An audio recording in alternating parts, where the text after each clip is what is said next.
Toma dos. No es salir de la reunión, sino que es entendido.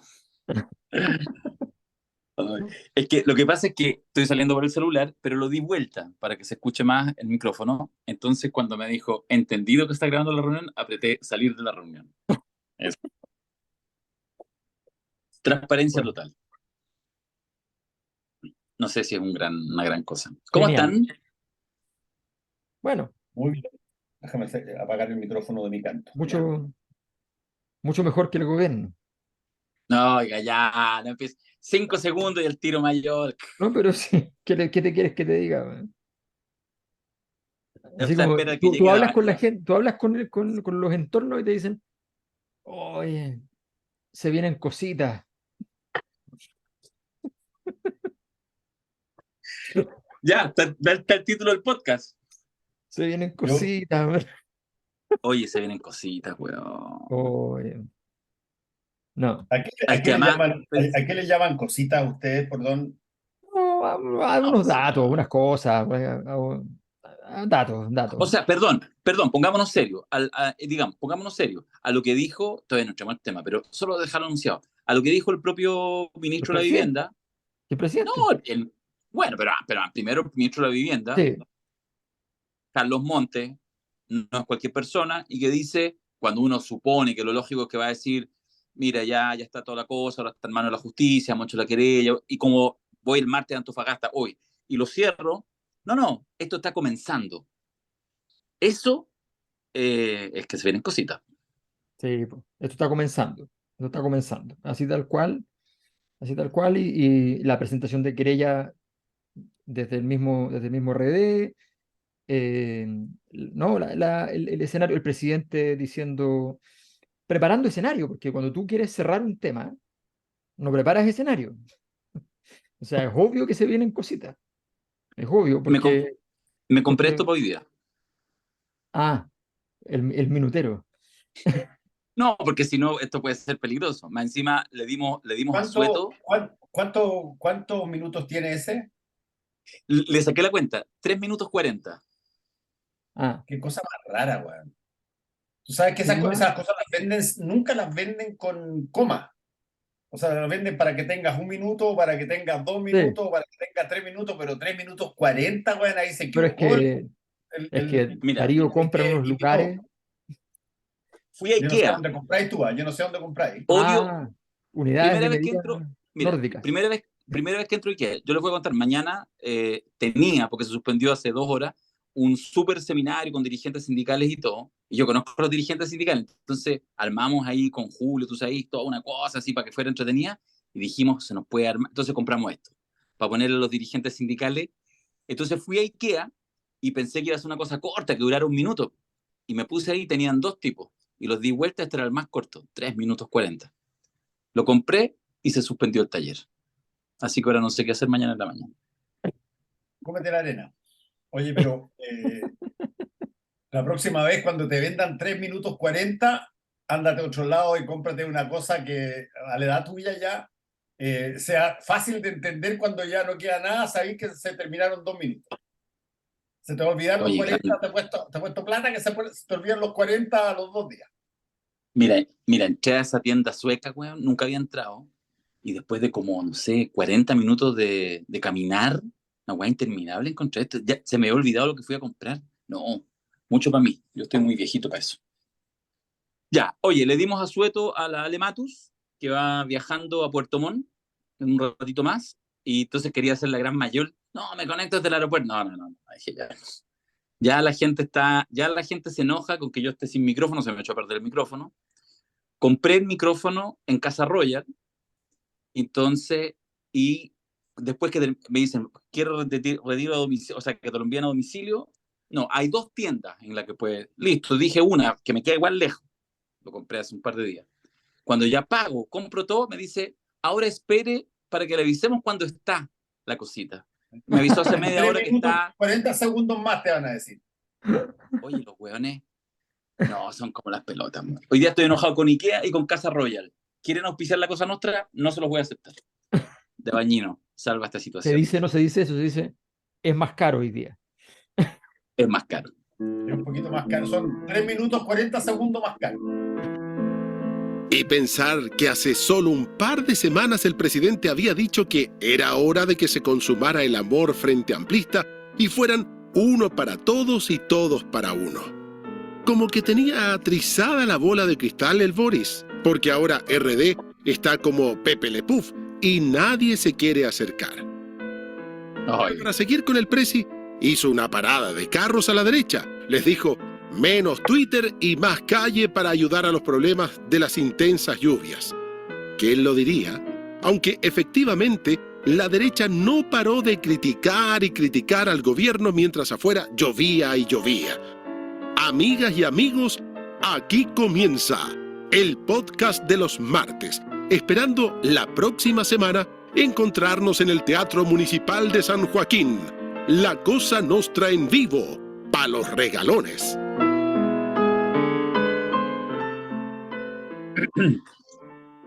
yo creo que eso es la demostración de que terminó la transición de este gobierno, cuando el presidente dice, ya, po, no todos en Twitter, menos Twitter, más calle. No, eso es ya, ¿o no? Firma el Frente Amplio. Claro, es loca, pero más tenía razón, pero es Sí, po. divertido, Lo que son los roles, Lo que es la ironía. Lo que es la lo ironía. que es la ironía, sí. La ironía. Ya, Mira, ¿entramos que se vienen cositas? Entremos directo. sí, entremos Sí. directo, obvio, obvio. Lo que quiero decir es que hay una cierta inhibición. No sé si ustedes la tienen, yo la tengo, porque recuerdo que el podcast de la semana pasada, el martes, estuvo centrado. De hecho, hablamos de la Catalina. Entonces uno dice, bueno, soltemos. No se puede. No ¿Soltemos se qué? puede. Si ahora, o sea, estaba en grado 7 Richter y ahora ya está en 8 y va a estar en 8. 9. Y va a estar en 9. A ver, si a alguien no le parece que esto ya tomó una forma cabal, si alguien tiene alguna duda al respecto, ya, y de verdad, este es un caso que tiene más juego además que cabal. Tiene mucho más juego. No tiene una escena icónica perfecta, ¿ya? Del banquero con el hijo de la presidenta. No tiene una escena icónica, pero en términos de estructura de cantidad de información que ha ido saliendo, esta cosa que para la gente del sector público es una cosa muy insólita, que hayan funcionarios que no están cumpliendo funciones formalmente, pero que están en las oficinas desempeñando tareas, pero están siendo pagados por la fundación.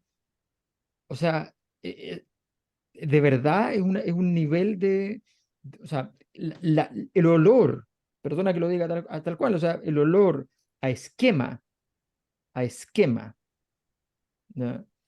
Eh, en un proceso en el cual se consideraba que los esquemas de financiamiento estaban como dejados de lado ya en la política, y más aún, por supuesto, en el Frente Amplio, de verdad es muy, muy, muy fuerte. Y yo creo que esto no tiene ninguna probabilidad de debilitarse en los próximos días. Esto va a seguir creciendo. No tengo ninguna duda. Sí, ahora yo creo que Fernando. hay varias cosas. Una, usando el concepto que acaba de decir Alberto, si hay un esquema, hay un autor del esquema. Los esquemas no nacen en términos casuísticos, así como, me iba tropezando y de pronto me di cuenta que quizá podía profitar de esta manera. No, si es que es un esquema que se replica y que pasa en varias partes y con más o menos la misma lógica, ese esquema no nace espontáneamente, eso se crea. Y desgraciadamente eso es probablemente la pista de investigación que debe estar siguiéndose. ¿Cómo se crea una situación como esta? Así es, así es.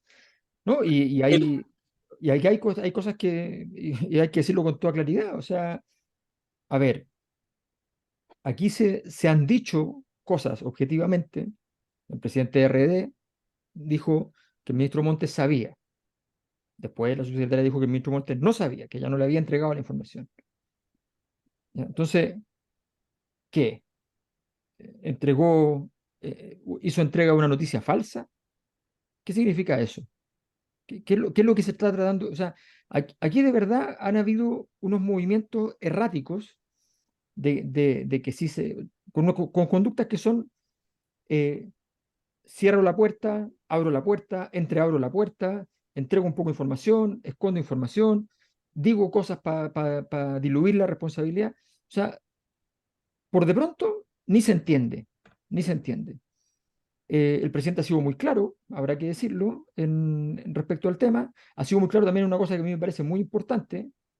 En muchas regiones, el trabajo de fundaciones, corporaciones, es fundamental para la sostenibilidad no digo la calidad de vida, de mínimas condiciones de vida para muchas personas. Y por tanto esto daña y deteriora y van a pagar justos por pecadores, y es evidente. Y es muy lamentable y es muy serio y es muy grave, porque esa es otra falla. O sea, hacer eso es otra falla del sistema público, es otra falla del Estado. O sea, estamos hablando de que son regiones donde complementar la tarea del Estado es muchas veces esencial. Eh, y muchas veces se hace con plata de responsabilidad social empresarial de las empresas, muchas veces se hace con platas públicas, ¿ya? Pero esto es, entonces, claro, aquí tenemos todo un cóctel perfecto para demostrar lo mal que estamos. O sea, yo creo que esto es como un baño de realidad respecto a la situación de un país que no encuentra su camino de salida de una crisis que ya arrastra más de 10 años y quizás un poquito más, un poco más largo, ¿ya? Y que no encuentra su fórmula, y al contrario, y que se hunde cada vez más hoy día en un tema en el cual sentimos que, con muchos errores, con muchas condiciones, con muchos remilgos, pero sentimos que obviamente Chile no es un caso de corrupción particularmente severo. Bueno, nos encontramos con un cóctel hoy día muy difícil de digerir. Sí, fíjate que a ver, tiene como estos grandes temas múltiples aristas. Me quiero concentrar en la última que tú señalabas, Alberto, el tema de las organizaciones de la sociedad civil, fundaciones, otros tipos de ONG, que son ultra relevantes para el funcionamiento del Estado. Y esto es lo terrible de esta noticia, porque va justamente en el sentido contrario de los pequeños pasitos que intenta generar la sociedad civil para tener respeto. Hay organizaciones. A mí me tocó trabajar hace muy poco, creo que en algún minuto lo mencioné incluso en la Cosa Nostra, lo trabajé a propósito del encuentro este que se organizó en marzo en Antofagasta, justamente, con la ONG de la Casona de los Jóvenes, etcétera, que llevan 20, 25, 30 años por ahí trabajando con niñez, etcétera, y que tienen, ojo, a veces contratos grandes con el Ministerio de Desarrollo Social, etcétera, de 300, 400 millones de pesos, porque en el fondo el ministerio lo que hace es que dice, ya, vamos aquí a trabajar, a tratar, qué sé yo, a 100 cabros con atención psicológica, con seguimiento de asistente social, con casas que tienen que haber, de acogida, etcétera, y por lo tanto son montos cuantiosos que después cuando uno ve, básicamente se gasta si no el 100%, el 95% en honorario, etcétera, y donde además, y esto es lo que yo quería señalar, porque lo que voy a decir ahora es como decir, oye, si no estamos preocupados de eso, es que además el Estado, no los gobiernos, el Estado, la estructura administrativa del Estado, parte una lógica, y cada vez que hay corrupción, aprieta más el cocote, porque lo que hace la institucionalidad del Estado es desconfiar de la sociedad civil. Bueno, este ejemplo justamente dice, hay que desconfiar. Entonces, llegamos, lo que voy a decir, alguien podrá pensar que es un caso, una ficción, no, literal. Esta ONG, la Casona de los Jóvenes, hace años atrás, haciendo unas actividades, entonces tenía, para un carnaval juvenil, tenía 1000 helados para entregar a los niños que iban a participar. Pues bien, los 1000 helados que se compraban y se entregaban tenían que tener la comprobación de que efectivamente se habían comprado los 1000 helados y que se habían consumido los 1000 helados. Por lo tanto, los niños sacándole firma, anotando quiénes fueron los usuarios que recibieron cada uno de esos helados. Esa imbecilidad, lo digo con todas sus letras, imbecilidad administrativa del Estado de Chile, uno de los peores al respecto, por eso probablemente uno de los menos corruptos, pero que tiene el mayor divorcio con la sociedad civil. Ojo, es lo que ganas por un lado, lo pierdes por otro.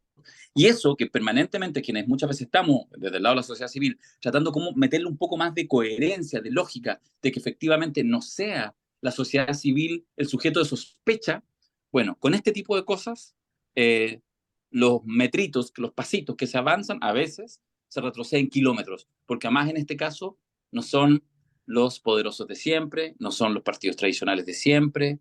No, esto es justamente la generación impugnadora de esta última década, la que, independiente que sean unos casos particulares, lo que termina enlodando todo y el retroceso, o sea, te ha pasado a ti, Alberto, no sé, Fernando, me ha pasado a mí en estos días, conversando con gente que o trabaja o ha trabajado en este tipo de organizaciones, que de verdad la molestia, el enojo, la indignación es mayúscula, porque saben que entonces en el próximo proyecto que tengan que rendir, etcétera, la cosa será aún más draconiano, quiero ojalá nada, o sea, no, postre no, porque no es necesario el postre, entonces la actividad social, una locura. Y eso es algo que le va a afectar mucho a esta generación, al mundo del Frente Amplio y esos entornos, porque justamente es ese mundo progresista, de izquierda, como quieran llamarlo, el que está en un contacto permanente mayor con estas organizaciones de la sociedad civil. Y eso es un daño terrible, o sea, terrible.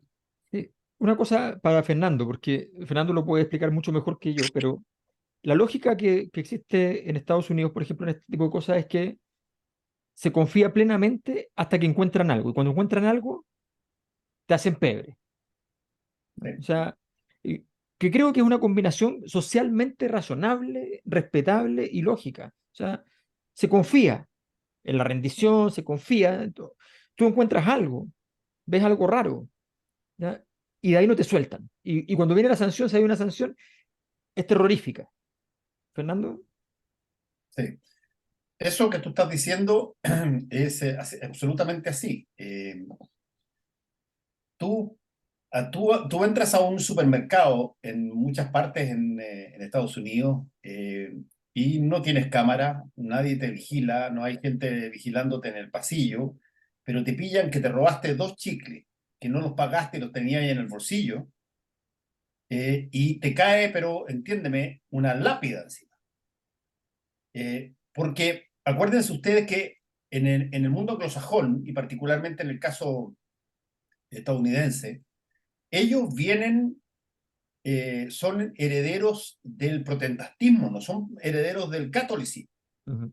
son herederos de esto de darte a ti el poder y las cosas para que tú las creas. Pero, como pasa mucho en estos grupos religiosos protestantes, el peor delito, incluso te podría decir, no necesariamente matar es mentir.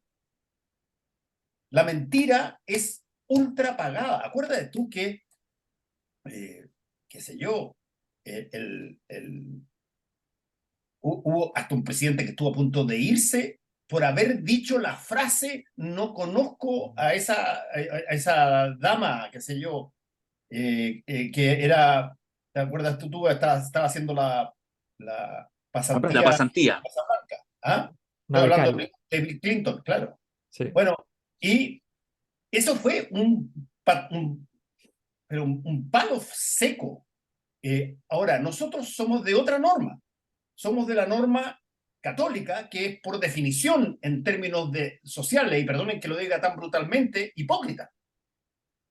Donde las cosas que se dicen abiertamente, etcétera, no son necesariamente las cosas que tú haces privadamente, sino mira todo el escándalo que ha afectado al Vaticano en el último tiempo. Hay una cantidad de secretos guardados con promesas de confesiones y todo lo demás, y es que estamos llevándolo a más o menos una medición eh, relativamente paralela.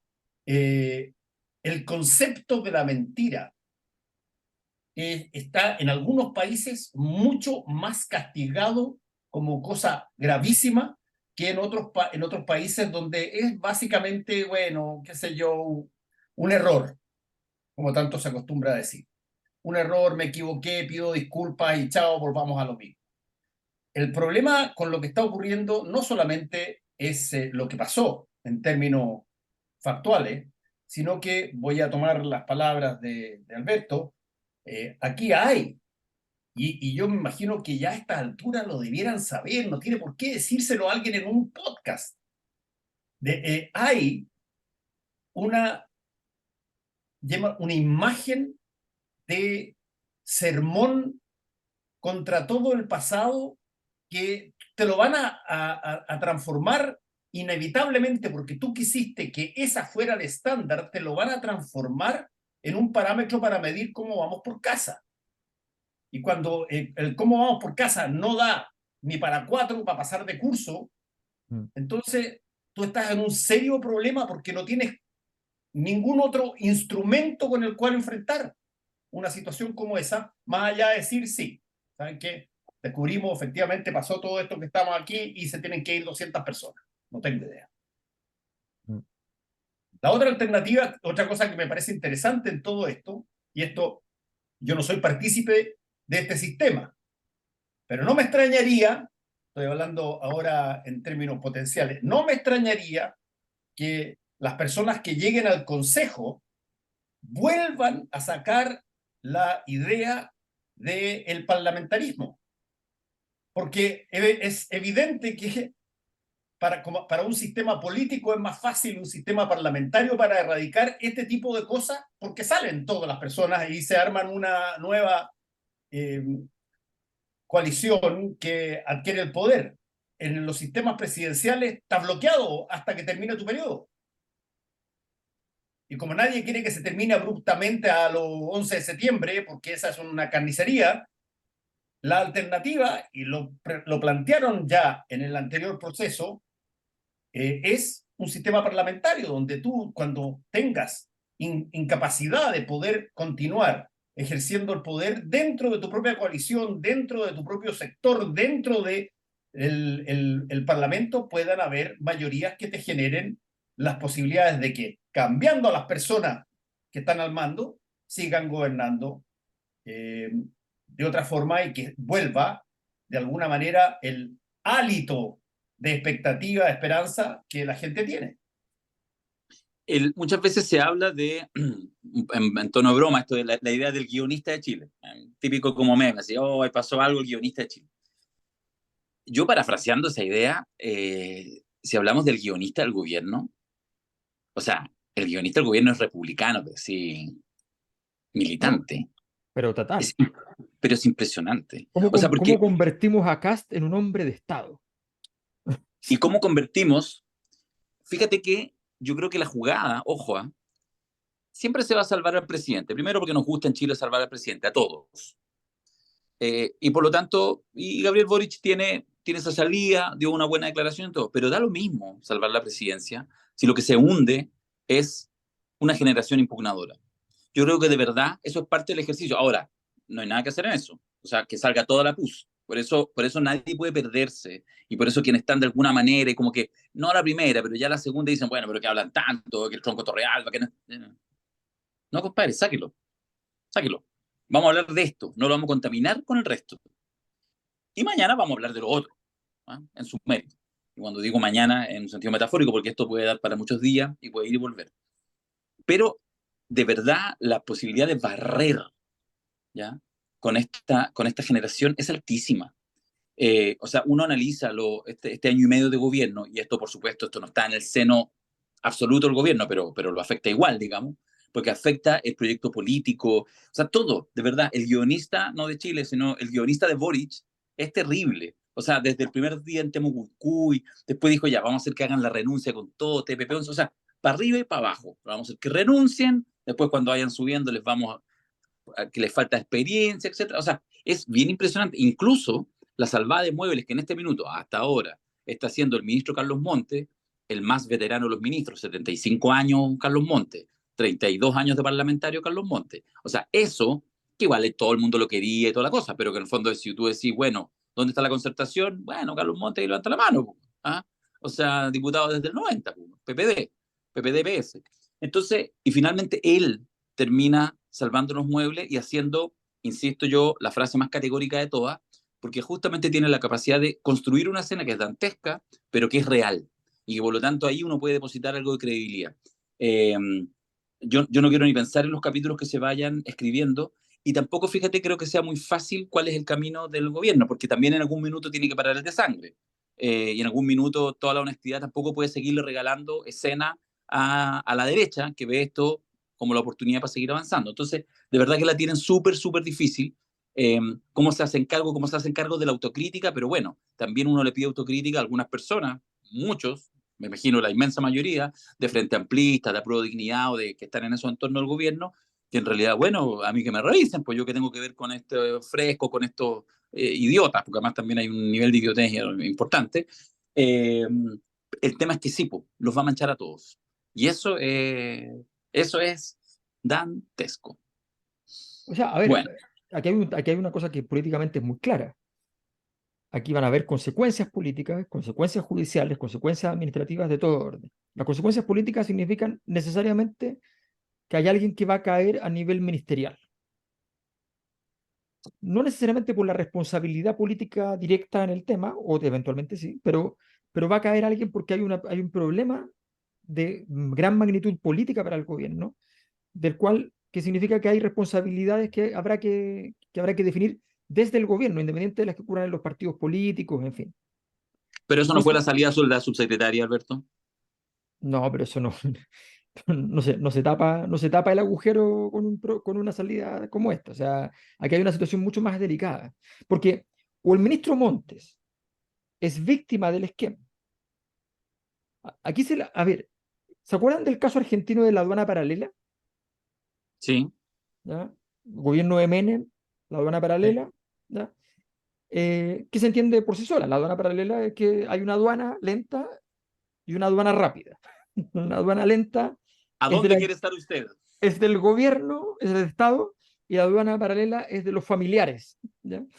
Entonces, esa es la aduana paralela. Bueno, aquí lo que se inventó dentro del ministerio, ¿ya? Fue una sección paralela de algo que ya existía, por la cual pasaban miembros preferentemente de un partido de gobierno, que no pasaban por el otro lado. Entonces, uno dice, bueno, esto ocurrió en un ministerio. Ok, el ministro Montes entonces tiene una responsabilidad, por supuesto, pero, pero aquí hay responsabilidades acumuladas en el tiempo de errores sistemáticos, de situaciones tan sórdidas, tan complejas o tan equivocadas en términos políticos, que el presidente Boric tiene un problema, tiene que armar el mapa de una manera completamente diferente. Aquí no es solamente la cosa mecánica, ocurrió algo aquí, hay que sacar, hay que poner. No, es más complicado. Es más complicado. ¿Quién hizo el diseño político del apruebo? El diseño desde el gobierno de cómo apoyar el apruebo. Giorgio Jackson. ¿Quién hizo el diseño político de la forma en que iban a funcionar la coalición de gobierno con el resto de los partidos? Giorgio Jackson. ¿Quién tomó la decisión de dejar el centro izquierda, abandonado a su suerte? Giorgio Jackson. Esas son situaciones políticas. ¿Quién se ha metido en operaciones de menor tamaño innecesariamente? ¿Ya? Cuando el ministro Jackson se mete contra una seremi del propio gobierno, a Patricia Hidalgo, que dijo que se iba a querellar, yo no sé si ocurrió, no tengo idea, ¿ya? Pero por una situación presuntamente gravísima. ¿Qué, qué partido estaba jugando?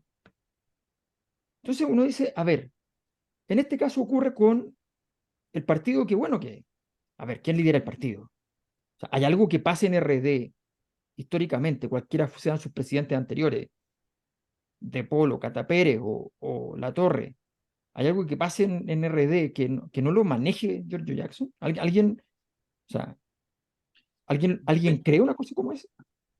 Déjame decir a mutuo propio, pero siguiendo, no sé si estarás de acuerdo, yo diría que si aparece un caso más similar de esto en una región distinta a Antofagasta, que Es un esquema, incluya personajes de RD, es un esquema, se cerró. claro, ¿Ah? es un esquema, claro, Es un claro, esquema.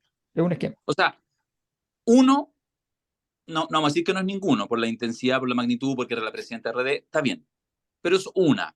Además hay digamos, si uno hace inversión, si uno ve hartas turcas, ¿ah? Se pone en modo sultana, como la Matu, incluso te armo, como de hecho lo han reportado los medios, hasta la historia de amor incluido, digamos, agrego todos los elementos y por lo tanto se me arma y una falta de cuidado. Pero lo que tú dices, yo sigo lo que tú dices en el sentido, me hago cargo, quizás tú eres más radical que yo en eso, yo lo que sostengo es que una más que efectivamente aparezca, que había Mira también en la región de los lagos, no sé qué, en la Araucanía, no sé qué, en otra seremía, y eso yo creo efectivamente podría ser ya una crisis política de carácter terminal para el liderazgo de la envergadura que tú has señalado en el caso de No, Giorgio Jackson. pero es que digámoslo al revés, digámoslo al revés. O sea, los ministros están para potenciar el gobierno. Yo he sido súper crítico, fue el primero además, en ser crítico. En todo el sistema, cuando estuve en política, fue el único que decía cosas contra Giorgio Jackson. El único. En la derecha, en todas partes, nadie lo tocaba. ¿Ya? Pero siempre dije una cosa. Es como político, es alguien talentoso, tiene muchas probabilidades de ser presidente de Chile, y siempre guardé, dije, hará los aprendizajes del caso y guardé una cierta expectativa al respecto. Llegado a gobierno, llegado a ministro, ha demostrado ser un jugador de segunda división. Un jugador que no puede jugar en la cancha donde está jugando. El presidente Boric ha demostrado que sabe jugar el juego. Ha tenido muchos problemas, pero cuando ha tenido que salvar el partido él, lo ha salvado él. Y ha tomado riesgos y lo ha salvado. En el caso de Giorgio Jackson, nómbrenme un acierto como ministro. Uno. Iba a ser el gas porque soy pesado, pero no voy a decir nada. Un acierto. Entonces, ¿qué? El gobierno, porque tiene ahí a alguien que históricamente ha tenido un peso importante, que lo tuvo, que además, digámoslo como es, le gusta la operación política, le gusta, ¿ya? Le gusta. No la hace él, ¿eh? Nunca la hace él, nunca, pero le gusta. Esa persona es un activo para el gobierno hoy día. Si es tan simple como eso. El gobierno, yo veo en los entornos del gobierno una especie de indiferencia, así como, bueno, está complicado, pero aquí estamos navegando. No, indiferencia. O sea, indiferencia es un concepto que está instalado así, todo el rato. Sí, o sea, A mí me gusta llamarle levedad, pero es lo mismo. Claro, pero a ver si están, oye, aquí están tocándose las puertas por todas partes de problemas de gran tamaño, y esto es un problema gigante, que destruye además el capital fundamental posible de esta generación que venía a decir, mire, aquí la política tiene que cambiar. Y no solamente viene a cambiar, y esto es más o menos lo que dijo Darío, pero agrego una cosa que me parece todavía más importante.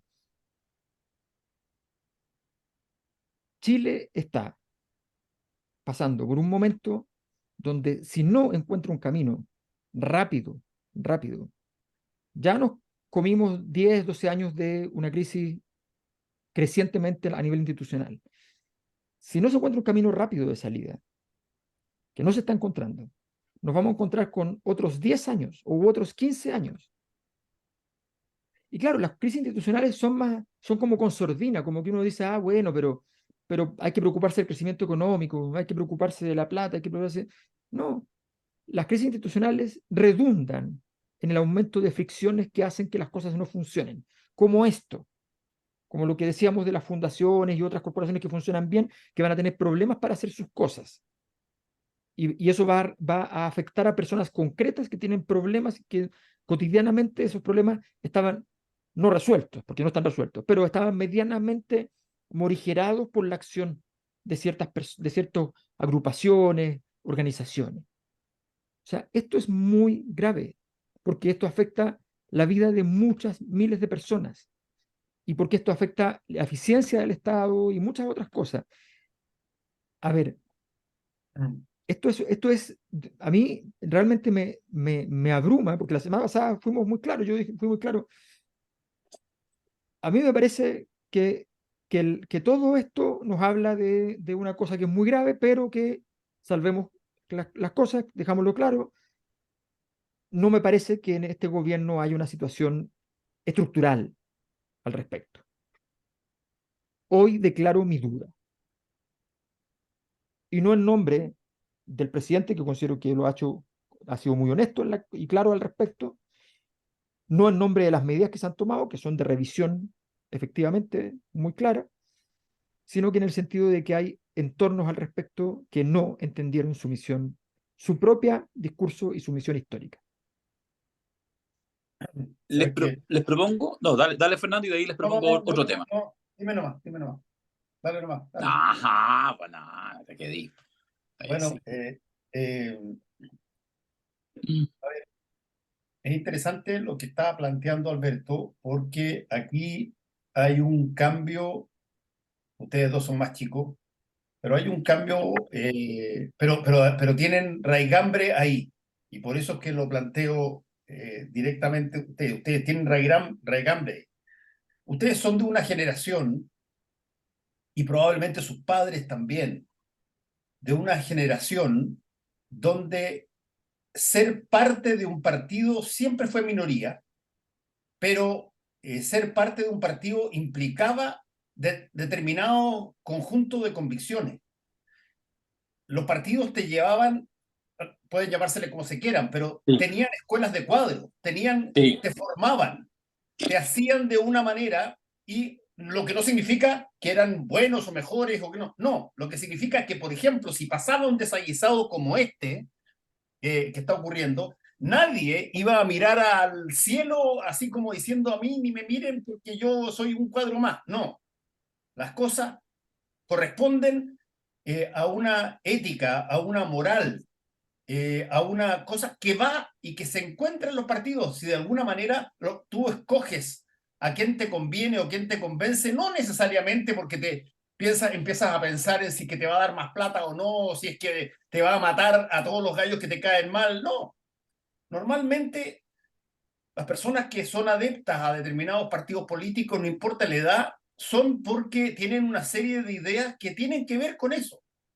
Cuando las ideas dejan de ser la matriz de tu convicción y la matriz de tu comportamiento y pasan a ser los hechos que se pueden hacer, porque están ahí, porque tú dispones alrededor de determinadas materias, dispones de recursos, dispones de cosas en función de la autoridad que tienes, en fin, cuando deja de ser la convicción la que te efectivamente domina las cosas que tú puedes hacer, todo se va a la chucha. Y perdonen que lo diga de esta manera brutal, porque la cosa que te convence a ti es la cosa que efectivamente declaras y la gente te cree y vota.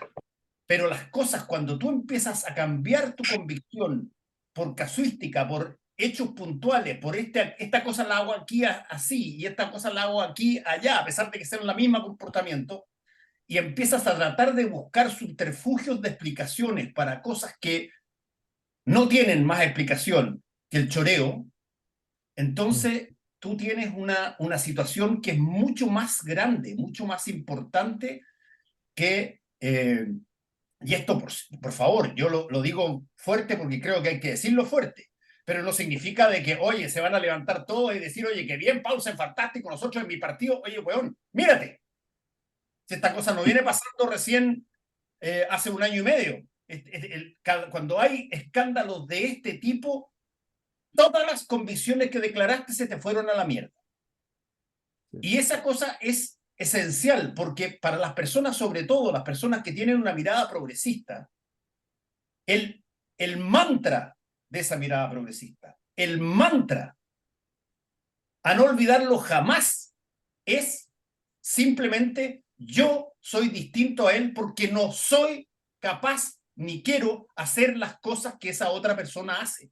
Cuando a ti te ven como distinto en tu comportamiento y en tu idea, y te lo ven en la práctica, yo por ejemplo, y lo digo, y muchos de ustedes también, estoy seguro, yo no estoy dispuesto a hacerle bully a nadie que piensa distinto a mí, por muy obcecado, brutal, exagerado, criminal que sea.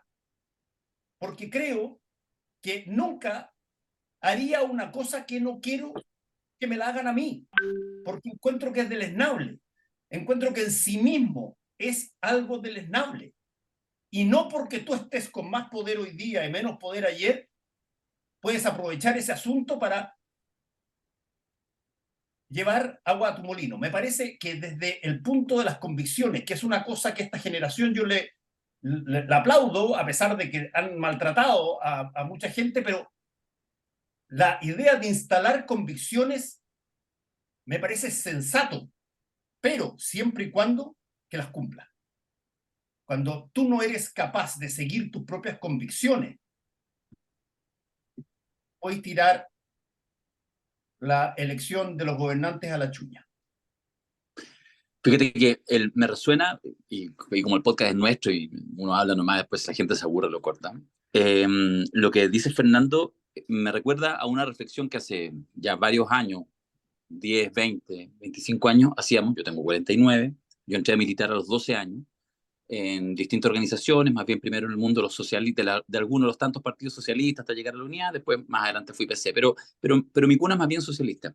Y me acuerdo que conversábamos en ese minuto respecto a la generación mía, cuando yo tenía, qué sé yo, 30, por ahí ya, varios de mi generación empezaban a ocupar cargos de gobierno, en los gobiernos de la concertación, y entonces uno miraba y de repente algunos miraban muy críticamente a la generación anterior, los que hoy en día tienen entre 70 y 80, en ese rango.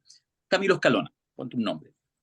Y a mí me pasaba, fíjate, que yo en eso, con mucha distancia con Camilo Escalona, después de varios años, después de haberlo admirado muy junto, pero a mí me pasaba cuando yo miraba, ya voy a poner nombres propios y filo nomás, piso callo, Camilo Escalona y Elizalde.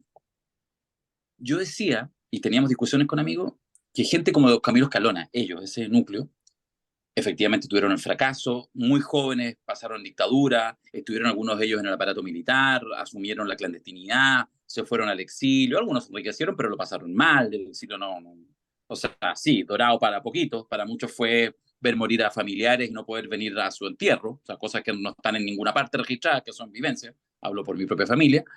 Y entonces, digamos, y después seguramente algunos se acomodaron y metieron los principios, ya, lo que quieran. Estoy pensando como la perspectiva así como el izquierdista clásico. Pero lo que quiero decir es que ahí hay una vivencia que tiene un cierto tonelaje, una cierta densidad, un cierto grosor. Y eso no te asegura individualmente nada, pero te habla de algo. Y a mí me pasaba, yo miraba críticamente a mi generación, que, claro, qué sé yo, en los 80, qué sé yo, ya, las protestas estudiantiles, no sé qué, pero ya rápidamente a los 25, algunos a los 25, a los 20, a los 30, ya estábamos en 90 en democracia y por lo tanto, venga compañero, los carguitos, hicieron una carrera. Está bien, están en su derecho. Pero yo miraba que ahí había una diferencia generacional. Y entonces ahora le agregamos la tercera generación, la que tú señalas, que ya es, ya anclaje a nada, anclaje sencillamente solo a una cierta moralidad impugnadora, es natural, sucede en todas las generaciones, pero además sobre el piso de nada, sobre el piso de militancias, de ciertos temas que fueron empujando, pero en realidad cuando tú miráis esta generación, estamos haciendo globalidades, obviamente siempre hay, con menos calle que una pantufla, como se dice. Y no es un pecado, porque si fuiste dirigente estudiantil, después entraste al Parlamento, después entraste al gobierno, bueno, es porque tuviste que asumir posiciones, eso no tiene en sí mismo un pecado, pero hace que hoy en día, cuando uno ve a los nombres propios que están metidos en esta esquema, en esta corruptela, en este sinsentido, yo vuelvo a mirar ahora ya las dos generaciones anteriores y es como el minuto que uno dice, bueno, dame cualquiera de las dos generaciones anteriores, una porque tuvieron años duros y otra porque incluso en el ejercicio del poder, Elizalde Toá, como escuchaba yo un amigo el otro día, bueno, tú mirás a la ministra del Interior y la ministra del Interior sabe que Chile empieza en Bisbiri y termina en Tierra del Fuego, para ponerlo en esos términos. Y bueno, hay un punto en eso. Efectivamente, en ese ejercicio de lo público, saben que la cosa es más compleja que lo que te dice tu círculo, tu burbuja de percepción, tu Twitter, tu burbuja de Twitter, a propósito de la frase del presidente. Y eso, más allá de que lo diga el presidente ahora, es algo que esa generación tiene y no se hace por decreto, ni se hace solamente por un momento, por una gran crisis como esta, sino que se hace, desgraciadamente se hace lento, de efectivamente ir generando los vasos comunicantes para no ser esta élite que ya hoy en día se queda en realidad como el rey desnudo, absolutamente en pelota, y ya todo el mundo diciendo, bueno, ya ni la moral los cubre. Y eso es, bueno, mejor que pase que no pase en todo caso. En fin, les quiero proponer no nos queda tanto, nos hemos alargado harto en el primer tema, porque yo creo que da. Pero, pero también podríamos dar una palabrita quizás sobre la Comisión Asesora contra la Desinformación, que yo al anotarla, para que no se me olvide, le puse, mira el lapsus, Comisión Asesora contra la Información, no, pues contra la Desinformación.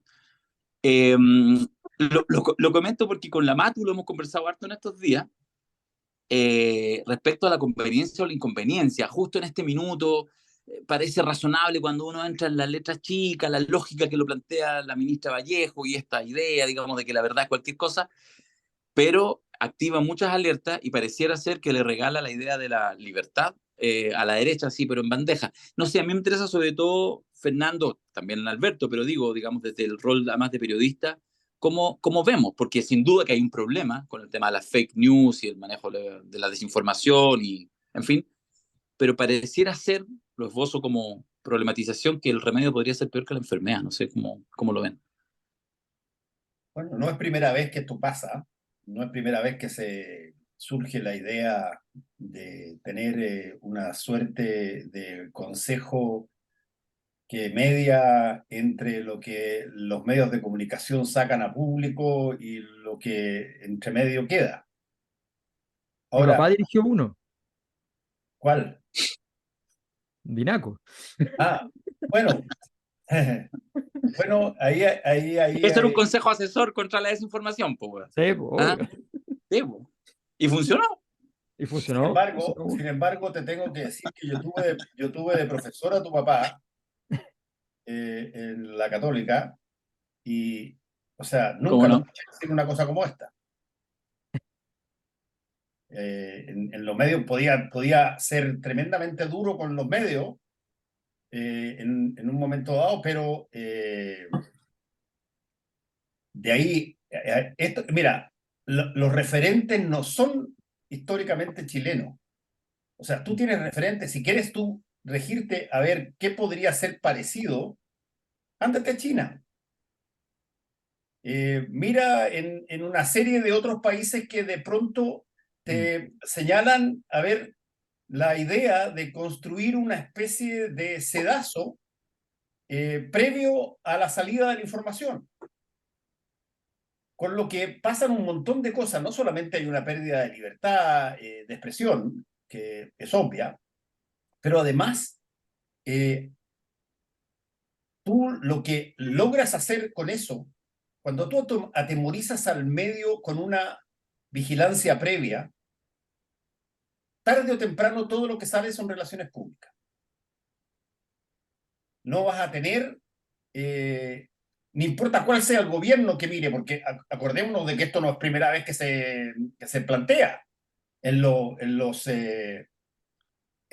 programas de candidatos anteriores y recientes, también había una mirada muy severa a la forma en que funcionaban los medios y que había que tener algún tipo de órgano vigilante. La pregunta al final aquí es, a ver, ¿qué es más funcional para la libre expresión de la ciudadanía, que es un derecho de la ciudadanía, no es un derecho de los medios? Que tú pases siempre las informaciones por un sedazo central, además del propio medio, con sus editores, con sus dueños, con sus directores, donde por lo menos ahí tú tienes a quien imputarle la falta directamente, y para eso hay todo tipo de recursos para hacerlo. O esto tiene que ser una cosa a escala mayor, donde por el solo hecho de ser medio tienes a alguien haciendo vistazos de control sobre tu información. Entonces, desde ese punto de vista, yo creo, y lo planteo bien directamente, que aquí las cosas funcionan exactamente igual que el derecho penal.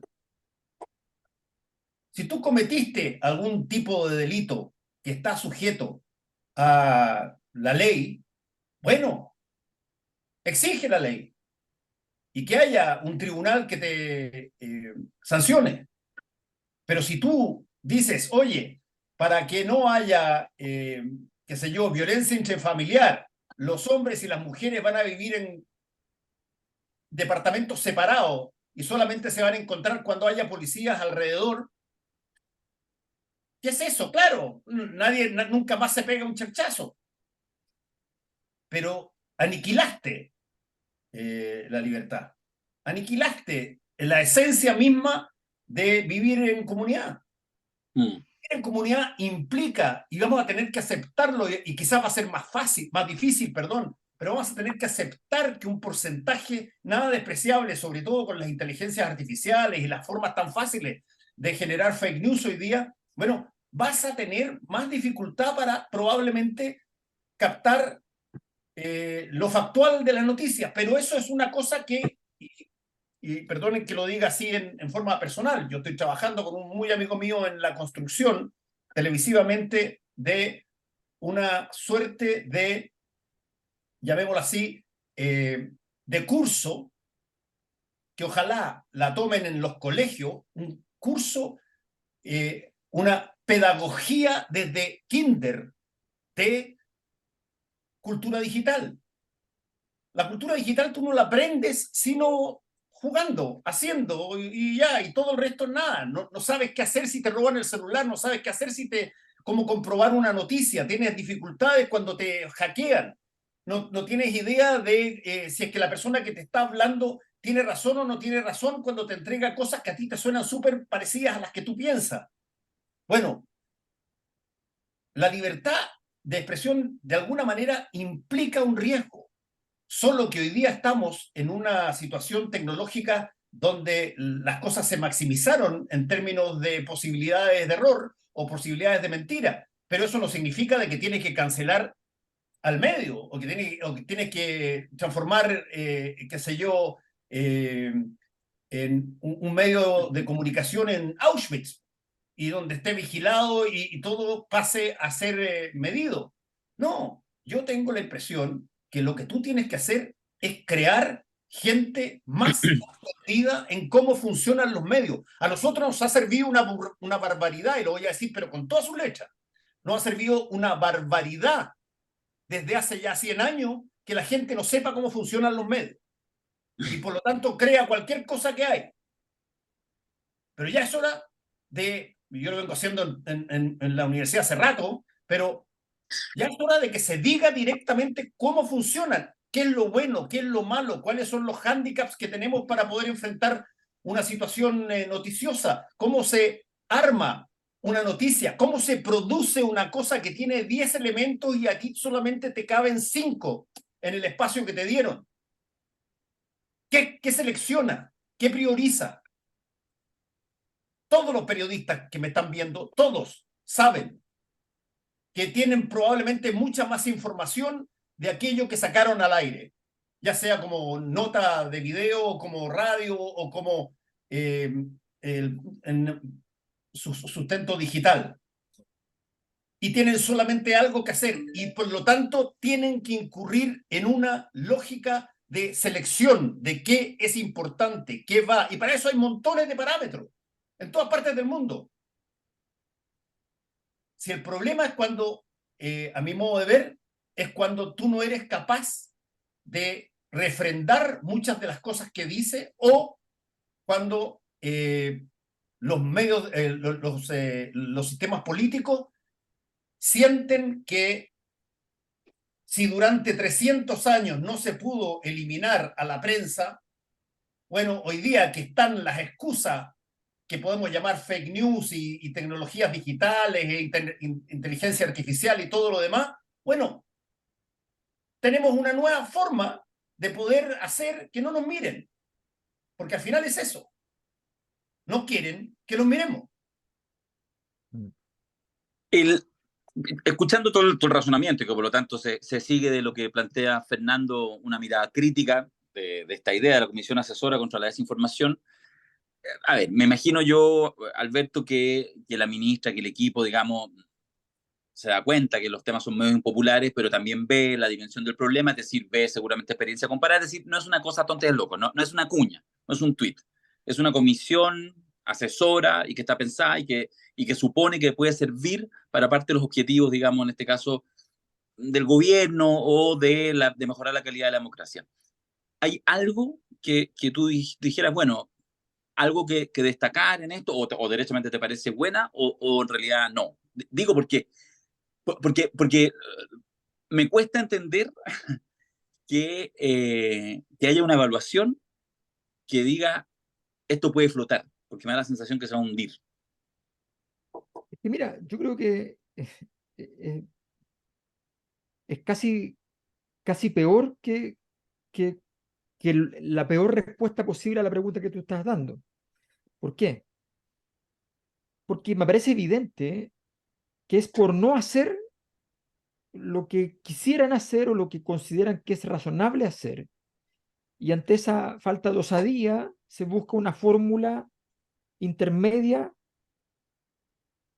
que no convence a nadie, pero que es como un gesto a ver, digámoslo como es. O sea, el gobierno ha tenido la tendencia a darle un par de gestos amables, casi todos sin recurrir a dinero público, ¿ya?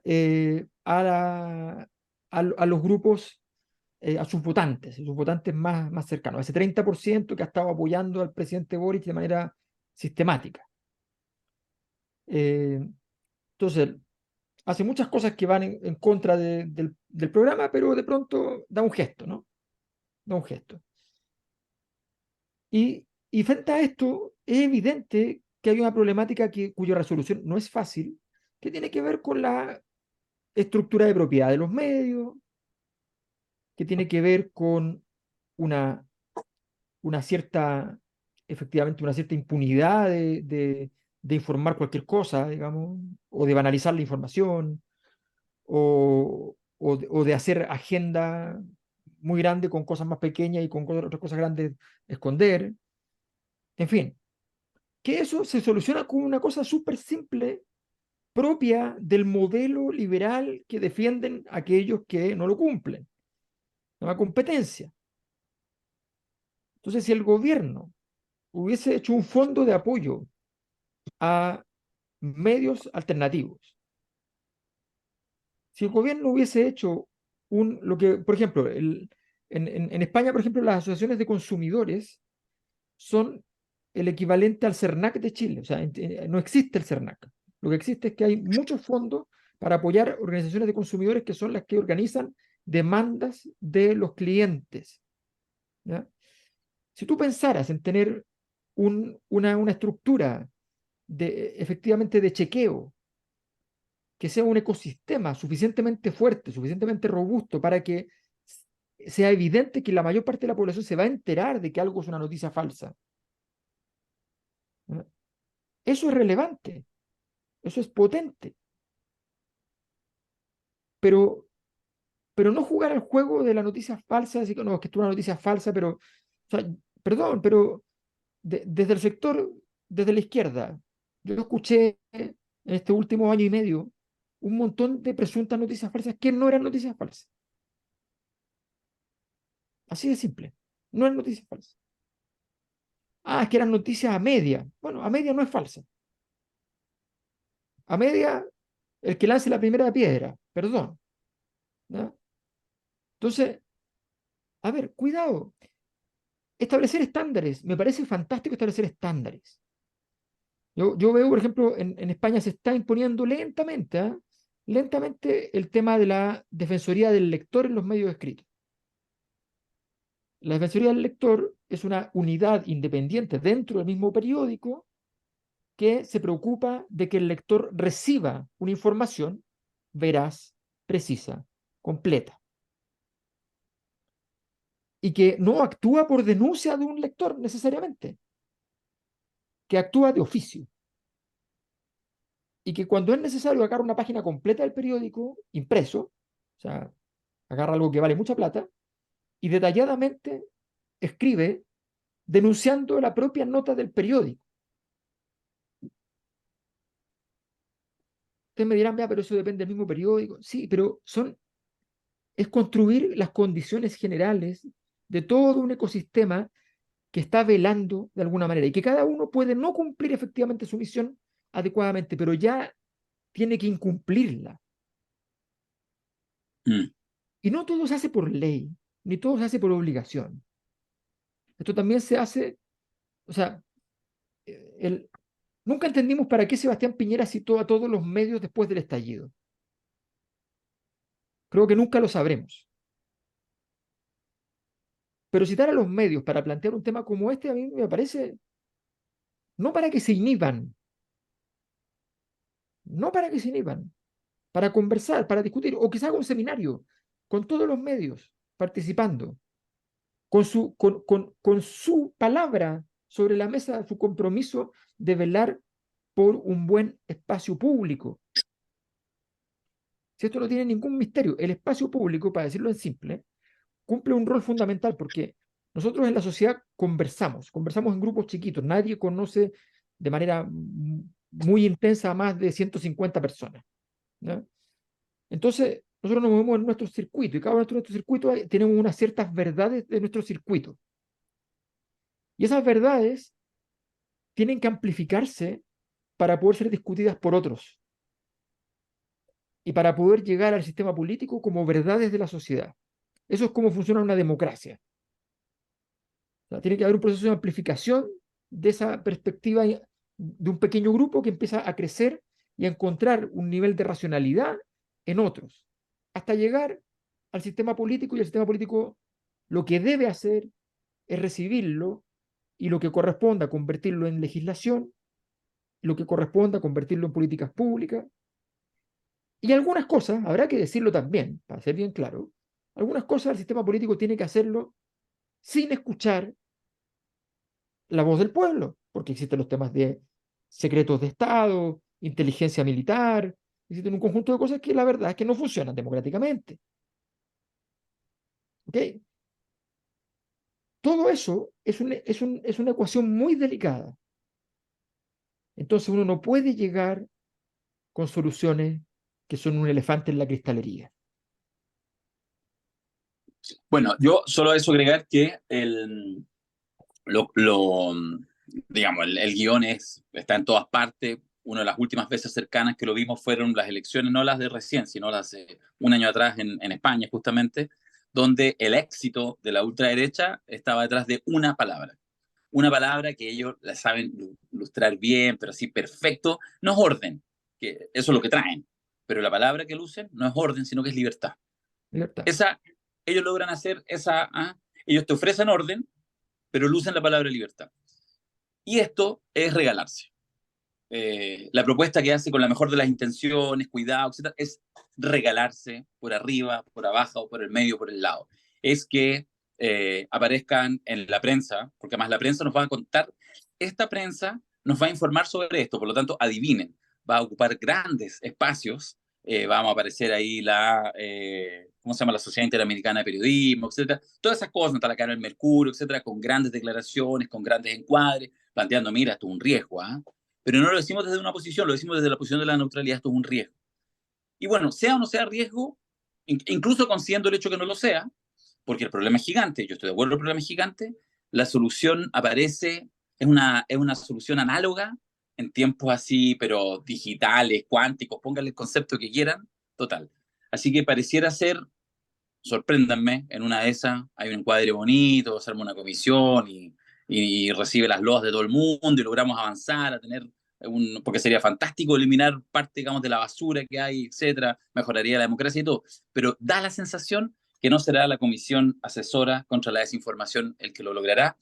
Muy por el contrario, le permitirá lucir esta palabra que tanto le gusta, insisto, que también hace la ultraderecha, que es el concepto de la libertad, Paul. Oye, sí, hay un punto que quizás hay que refrendarlo porque ustedes todos ya lo plantearon, yo lo dije antes también. Hay ciertas cosas que se pueden hacer y ciertas cosas que ya no se pueden hacer.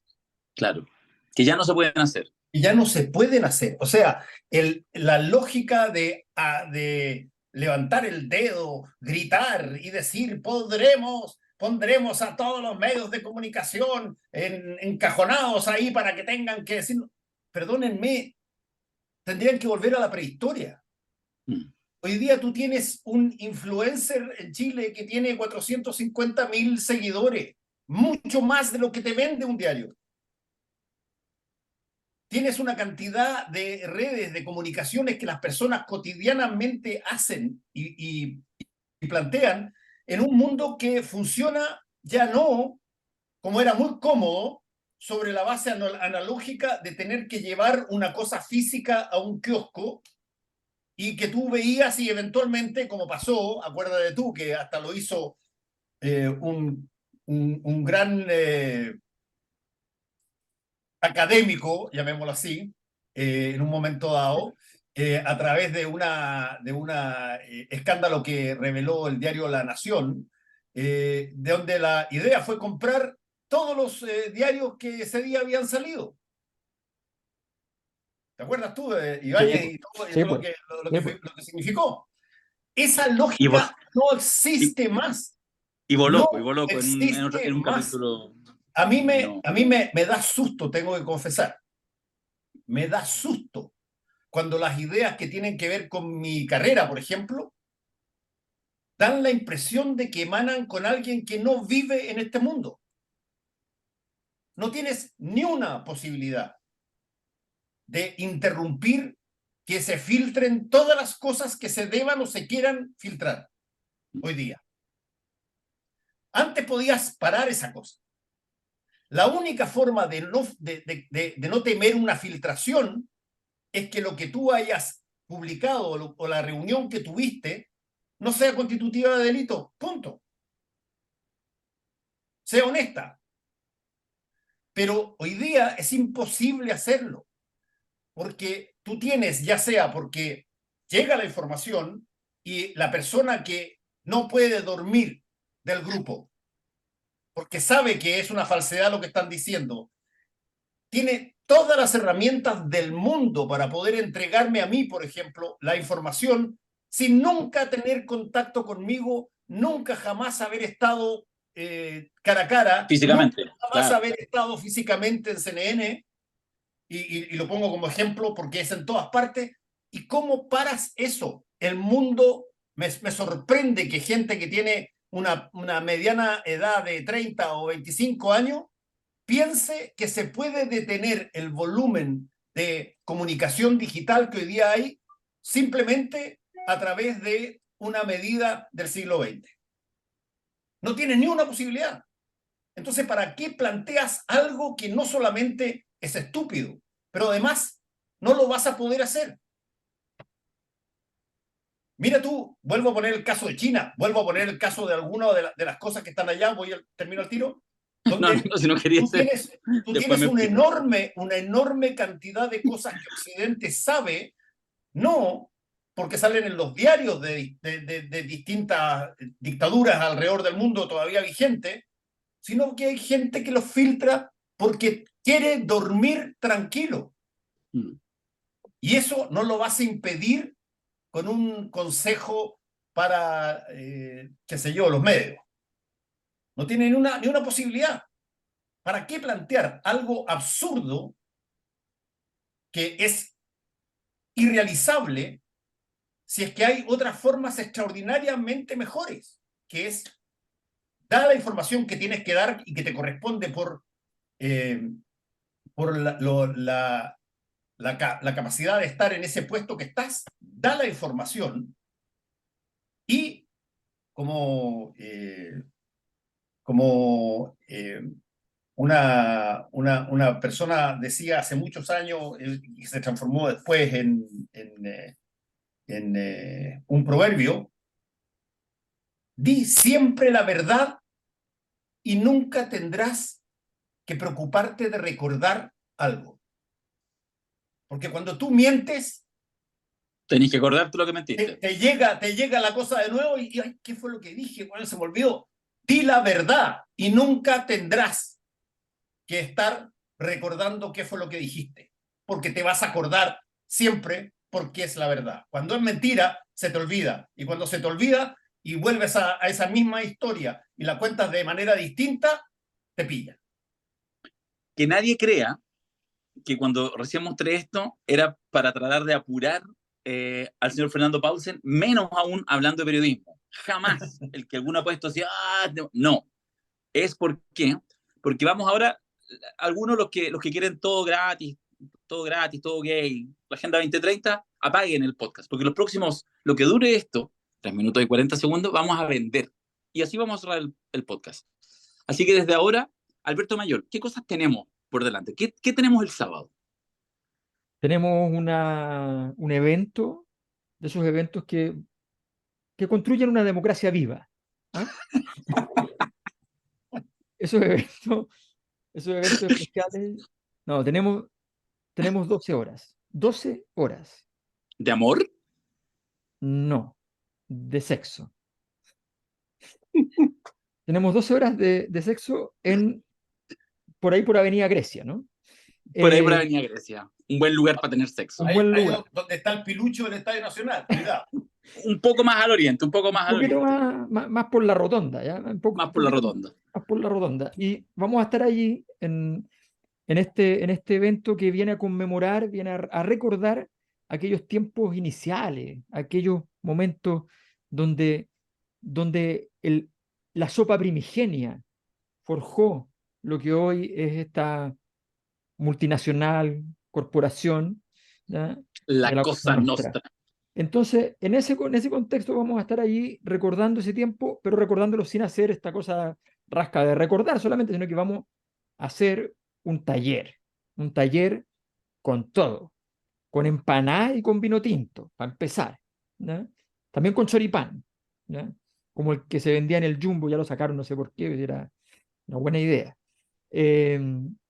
Vamos a estar allí con un juego, ¿eh? Con un concurso, ¿ya? Materialmente expresado, muy entretenido. Y vamos a estar con estufa, ¿eh? Ojo, importante, dados los tiempos. Vamos a estar con estufa. Y vamos a estar con una serie de secciones donde vamos a revisar, no las leyes, pero sí las leyes del poder. No las leyes, pero sí las leyes. Vamos a tener unas temáticas, a partir de las temáticas vamos a jugar a partir de las obras del Padrino y vamos a ir llegando a las leyes, pero con aplicaciones sutiles. Va a ser bien un gran bocado, un bocado di cardenal. Como dice, de hecho, el título de la actividad son las 50 leyes del poder y mucho más. Y eso quedan, acabo de revisar antes que empezáramos a grabar este podcast, son las 6, no, ya van a ser las 7 de la tarde, y quedaban 19 cupos. 19 cupos donde seminarios.lacosanostra.cl, se mete ahí, busca las 50 leyes del poder y mucho más, pum, pincha, ahí está el programa, está la caracterización y está de manera fome, porque es letra escrita, lo que acaba de decir de manera tan elegante y sugestiva nuestro querido Alberto Mayor. Así que vamos a estar ahí el sábado de las 9 de la mañana hasta las 9 de la noche, hacer una locura total, lo vamos a pasar más bien que la cresta. Y yo voy a ir con unos libros por si acaso alguien quiere llevarse libros. Obvio que sí. Oye, 19 cupos, porque son cupos limitados, el presencial que vamos a tener. Sí. Y el martes tenemos, el próximo martes, el podcast no va a ser acá, sino que va a ser en el Teatro Municipal de San Joaquín. También pueden acceder, precios populares, 8 lucas, también están en venta en seminarioslacosanostra.cl. Vamos a estar ahí, vamos a estar los 4, en realidad vamos a estar los 5, porque para estos eventos, Jaime de Abañino, obviamente va a estar ahí como corresponde. Tenemos podcast y tenemos Padrino Awards, todo junto. Y después nos vamos a ir a un carrete, pero eso, con todo respeto, ya me queda poquito, es solo para la membresía. En buena onda, pero vamos a tener un carrete después de eso, pero se acabó, ya no puedo seguir. Se acabó el tiempo. Se acabó el tiempo. Se acabó el tiempo. Se acabó la venta. Tenía más cosas que vender. Se acabó la. Así es. Transparencia total. Jóvenes, ha sido un placer. Oye, que bien lo pasamos el otro día con el copetito. Bien. Muy bien. Me fijé en un detalle. Subimos una foto cuando ya pedimos la cuenta, porque tenía que irse la Alematu. Y entonces pedimos la cuenta, ya no sé qué. Entonces la gente dijo, oye, pero que son sanos, le faltó un guarinaque, le faltó un copetito. No, sí hubo guarinaque, hubo humo, hubo Negroni al por mayor, todo, pero ya habíamos pedido la cuenta, como unos caballeros. Sí. Todo bueno, ¿no? Es lo que corresponde. Muy bueno, estuvo muy bueno. Lo pasamos muy bien. Unas historias que no. De verdad, o sea, imposible de desclasificar. Como dirían en el gobierno, histórico. No, histórico e histérico. Ya. Nos vemos el próximo martes, pero no acá, en San Joaquín. Gracias a la Corporación Municipal Cultural de San Joaquín. Chao. Chao.